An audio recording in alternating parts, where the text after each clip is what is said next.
సాయంత్రం లోపు తీసుకున్న అప్పు మొత్తం ఇచ్చేస్తా అన్న. ఎంత జల్దీ ఇస్తే అంత మంచిది. ఏమ్రా అప్పు కట్టవా ఇక? అన్న ఇస్తానా, ఇంట్లో పరిస్థితులు కొంచెం బాగోలేవన్నా. నీకేమైతే నాకేంద్రా, సాయంత్రం లోపు వడ్డీ పైసలన్నా కట్టకపోతే మంచిగా ఉండదు చెప్తున్నా. సరేనా. అరే వరుణ్, అన్నా ఇదిగోండి అన్న, ఇవి వడ్డీ పైసలు, ఇగో ఇవి అసలు అప్పు పైసలు అన్న. ఓకే తమ్ముడు, మీ చెల్లె పెళ్ళి అయితే మంచిగా అయింది కదా? అయిందన్నా, ఏ ఇబ్బంది లేకుండా మంచిగా అయింది. ఇంకెవరికైనా అప్పు కావాలంటే చెప్పు, నేనున్నది అప్పులు ఇచ్చడానికే కదా. మీకోసం తినడానికి తీసుకొచ్చిన అన్న. అవునా, ఏంది ఇది? ఏందంటే ఇంటికాడ కోడి చచ్చిపోయిందన్న, అది మీరు తింటారని మీకోసమే ఉండి తీసుకొచ్చిన అన్న.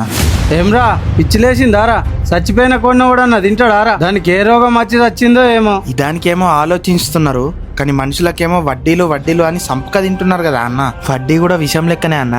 ఎవడో అవసరానికి మీ దగ్గర అప్పు తీసుకుంటే వాని అవసరం మీద అధిక వడ్డీ లేసి నువ్వు బతుకుతున్నావు అన్న. ఇట్లా నువ్వేం సుఖపడతావు? ఇదిగోండి అన్న ఈ నెల వడ్డీ డబ్బులు.